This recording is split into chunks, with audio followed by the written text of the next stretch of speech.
얘기. 근데 어쨌든 2017년에 그래서 어떤 게 있었습니까, 대체? 그 당시에 그러니까 2017년 이전에 네. 사실은 이제 최근에 벌어진 일을 한번 짚고 넘어가야 돼요. 네, 자료화면 띄워주시고. 아니야, 자료화면 아니고 필요 없고요. 필요 없어요. 감사원에서 얼마 전에 사실은 내일 들어옵니다, KBS에. 네.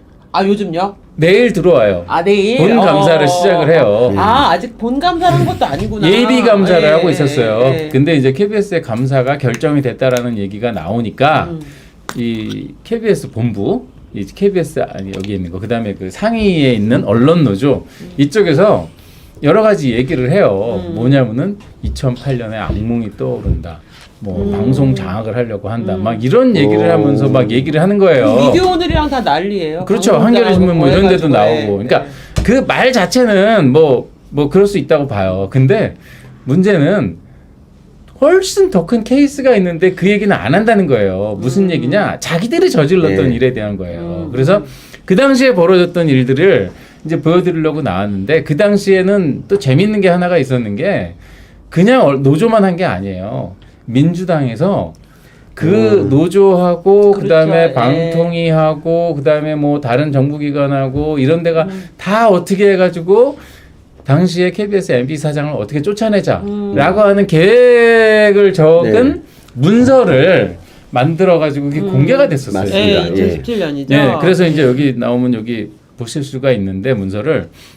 그러니까 제가 미리 좀 말씀드리면, 그러니까 이런 거예요. 그 지금은 이제 우리 윤석열 정부가 왜 지지율 낮고 맨날 방송에서 얻어맞느냐? 사실 그 전 정권이 임명했던 그 방송사 그렇죠. 사장들이 다 있는 거예요. 근데 맞아요. 문재인 정권도 똑같은 상황이었는데 이거를 민주당이 그냥 협작으로 사실은 돌파를 한 거예요. 다 사장을 갈아버렸죠. 갈았죠. 그리고 전부 근데 자기 사람 경험한 근데 겁니다. 사실 그 교수님의 말의 앞부분에는 동의하지 않아요. 아 그래요? 그 당시에 네. KBS, MBC가 문재인 정권에 대해서 이렇게 노골적으로 어떤 부정적인 그렇죠. 관점으로 보도를 했냐? 그렇지 않아요. 그렇죠. 그건 맞아요. 그때 이 언론 노조나 이쪽에서 많이 문제를 삼았던 내용은 사실은 북한에서 핵실험을 했다든지 뭐 이런 거에 대해서 비중을 많이 두고 보도를 했다 이런 얘기인데, 네.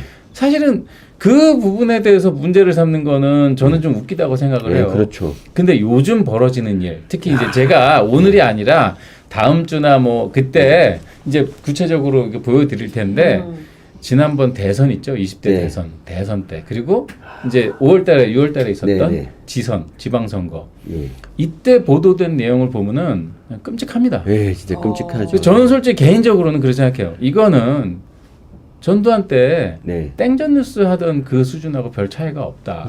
그러니까요. 이렇게 노골적으로 정파적인 관점으로 어떤 공영방송의 뉴스를 이렇게 망가뜨리는 이런 사례는 없었습니다. 제가 그러니까, 보기에 2017년은 아주 얌전했어요. 네네, 그럼요. 네. 그렇죠.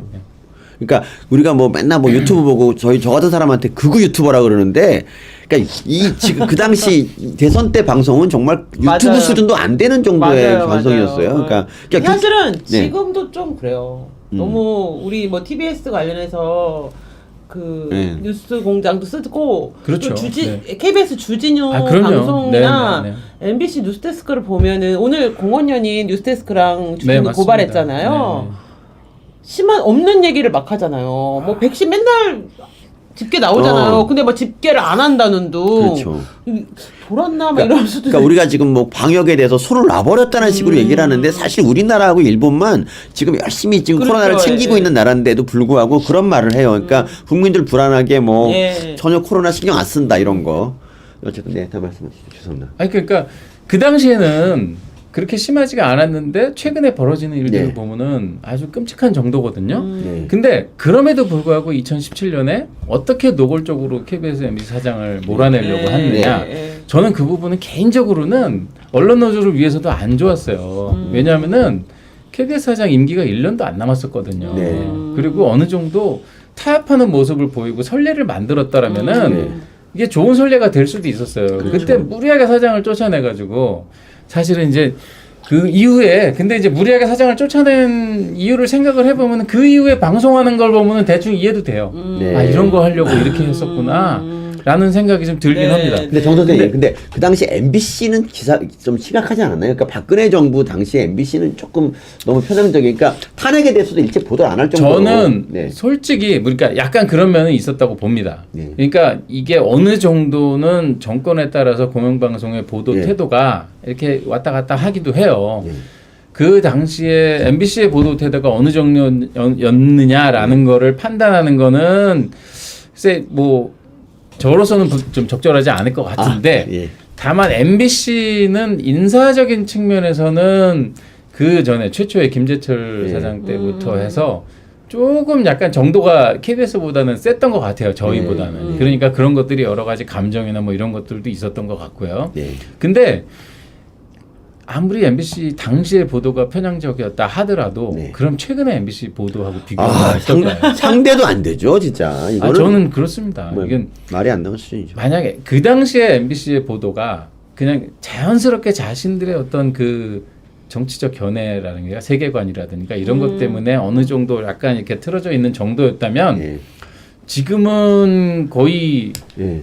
어떤 그냥 제가 보기에는 정권의 어떤 선봉대 같은 그런 네. 개념이 아닌가 싶을 정도예요. 그러니까 얼마 전 정권이 MBC 아니라 정파의 선봉대죠. 얼마 전 MBC 네. 스트레이트에서 김건희 여사 이제 뭐 주가 조작 네. 이걸 네, 보도, 네, 네. 보도를 했는데 네. 이 인간들은 조국에 대해서나 한마디도 안 하죠. 이재명에 대해서는 다루지 않습니다. 아니 그리고 어떤 사항에 대해서 의심을 할 수도 있어요. 근데 그 의심을 배제하는 다른 증거들도 있잖아요. 네. 같이 공정하게 얘기를 해야죠. 그렇죠. 얘기를 안 해요. 최근에 그 김순호 경찰국장 관련한 보도를 네네네 보면은 맞습니다. 확인된 사실은 하나도 없어요. 맞아요. 온통 의혹만 얘기해요. 추측성 네네네. 보도만 네. 하고 뭐 누가 이랬다, 누가 저랬다. 그걸 보면은 그 당시에 운동권은 절대 선이고 선이죠. 예. 그다음에 그 당시에 정부 기관은 마치 악의 제국인 것처럼 그려내거든요.